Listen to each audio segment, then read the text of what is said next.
Hello guys, welcome to Mittal law lectures. हम इस video में बात करेंगे डेफामेशन की एक्सेप्शंस क्या होंगी। तो इसके 10 एक्सेप्शंस बताई गई हैं। सबसे पहली exception, first exception, imputation of truth which public good requires to be made और publish is not defamation. Truth can be revealed in public good but the necessary thing is such imputation must be in good faith और imputation without good faith does not comes under this exception. The whole statement must true in good faith. तो इसमें ये बताया गया first exception में कि जो भी मतलब लांछन वगैरह लगाया गया, ब्लेम वगैरह लगाया गया है किसी पर्सन पे, अगर तो वो बात सच है, जैसे हम बोल देते ए ने बोला कि बी ने चोरी की है, अगर तो बी ने सच में चोरी करी है तो वो जो ए है वो डेफामेशन के लिए उसको ऑफेंस नहीं माना जाएगा। उसका जो वर्ड्स उसने यूज़ करे हैं, स्टेटमेंट वगैरह बोली है बी के खिलाफ कि बी ने चोरी करी है, अगर ए ने ऐसा कुछ बोला है तो वो डेफामेटरी वर्ड्स नहीं माने जाएंगे, बिकॉज जो उसने बात कही है वो ट्रूथ है, वो सच्चाई है। तो जो भी हम सच्ची स्टेटमेंट देते हैं किसी के खिलाफ, वो डेफामेशन के साथ डील नहीं करती। अब हम सेकंड एक्सेप्शन की बात करेंगे। It is not defamation to express in good faith any opinion whatever respecting the conduct of a police officer in discharge of his duty. तो इसमें यह बताया गया है जब भी कोई पुलिस ऑफिसर अपनी ड्यूटीज़ वगैरह डिस्चार्ज कर रहा है, अपनी ड्यूटीज़ वगैरह पूरी कर रहा है, तो उसके मतलब रिगार्डिंग कुछ भी वर्ड्स वगैरह बोले जाएं या कुछ भी अपने मतलब गुड फेथ में बोले जाएं, अपनी तरफ से हम सही बोल रहे हैं, कोई ओपिनियन वगैरह दे रहे हैं, तो अगर उसको कुछ भी बोला जा रहा है तो जो भी वो वर्ड्स में हमारे वगैरह होंगे वो डेफामेशन नहीं काउंट किए जाएंगे, डेफामेटरी वर्ड्स वगैरह नहीं काउंट किए जाएंगे अगर हम उसकी रिस्पेक्ट करें पुलिस ऑफिसर की, हाँ वो अपनी अच्छी ड्यूटी वगैरह प्रोवाइड कर रहा है, ऐसा वैसा कुछ भी, या वो अपनी ड्यूटी अच्छे से प्रोवाइड नहीं कर रहा। Third exception, it is not defamation to express in good faith any opinion whatever respecting the conduct of any person touching any public question।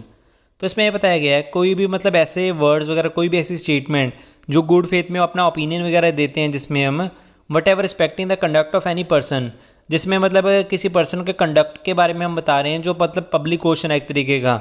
तो वो डेफामेटरी वर्ड्स नहीं कहलाएंगे हमारे। Fourth exception, it is not defamation to publish substantially true report of the proceedings of a court of justice or of the result of any such proceedings। तो इसमें यह बताया कि कोर्ट ऑफ जस्टिस की या कोई भी कोर्ट की जो भी प्रोसीडिंग्स वगैरह हैं, अगर तो हम उसके बारे में कुछ पब्लिश वगैरह कर रहे हैं जिससे मतलब कोर्ट ने परमिशन दे रखी है कि हाँ आप पब्लिश वगैरह कर सकते हो, बट कई बार ऐसा होता है कोर्ट ने मतलब पब्लिश करने के लिए मना किया होता है, अगर तो जिस बात के लिए कोर्ट ने मना किया पब्लिश करने से वो हम पब्लिश करेंगे तो उसके लिए तो पनिशमेंट मिल सकती है,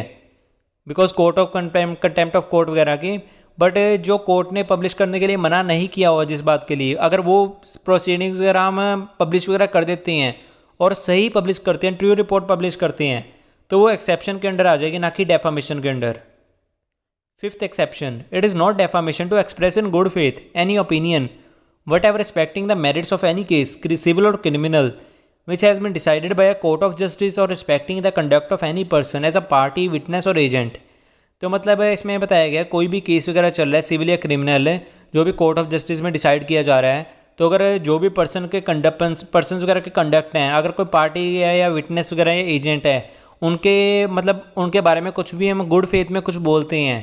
एक्सप्रेस करते हैं अपनी इच्छा, अपने ओपिनियन को एक्सप्रेस करते हैं, तो जो हमारे वो वर्ड्स होंगे वो डेफामेटरी वर्ड्स नहीं कहलाएंगे, वो एक्सेप्शंस के अंडर आ जाएगा अगर उनको किसी को भी कुछ गलत वगैरह या आपत्तिजनक लगा तो।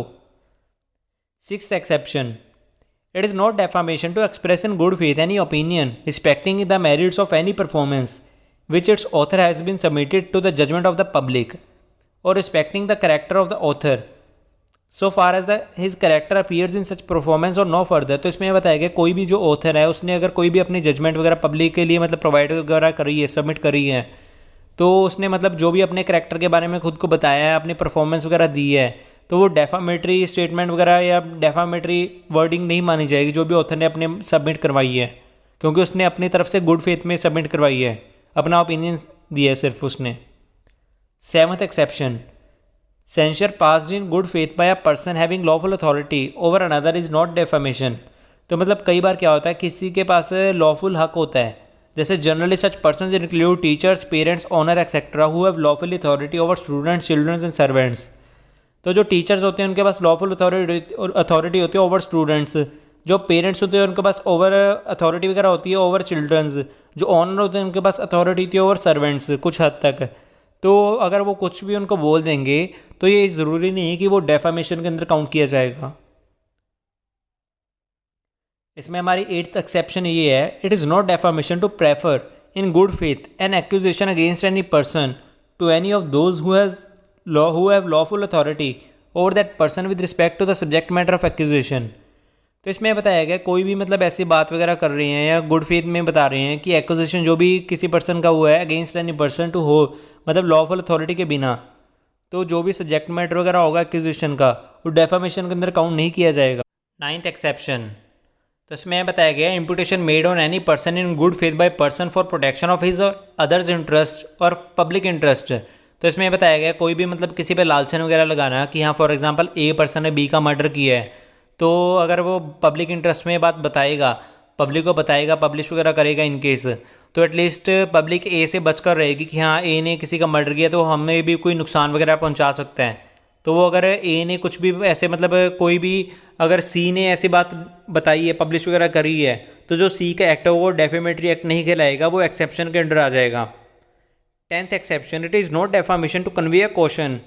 इन good faith to one person against another. तो इसमें बताया गया है अगर हम बात करें कि मतलब अगर कोई भी बात किसी पर्सन को बताई जाती है, कोई वार्निंग वगैरह दी जाती है, अगर ए सभी को पता है कि हाँ ए ने मर्डर किया है किसी का, ए ने बी का मर्डर किया है, तो अगर सी है, सी ने कोई ऐसा कुछ पब्लिश कर दिया, क्वेश्चन वगैरह कन्वे कर दी सभी को पब्लिक इंटरेस्ट में कि हाँ ए ने बी का मर्डर किया है, तो सभी को एक तरीके से वार्निंग वगैरह चली गई है। ए ने तो अपनी तरफ से गुड फेथ में करा है, ए ने सभी के इंटरेस्ट वगैरह बचाने के लिए करा है, सभी के फ़ायदे के लिए करा है ताकि किसी और को नुकसान ना हो सके। तो जो भी उसका एक्ट होगा सी का जो एक्ट होगा वो डेफामेटरी एक्ट नहीं कहलाएगा। Okay guys, thank you.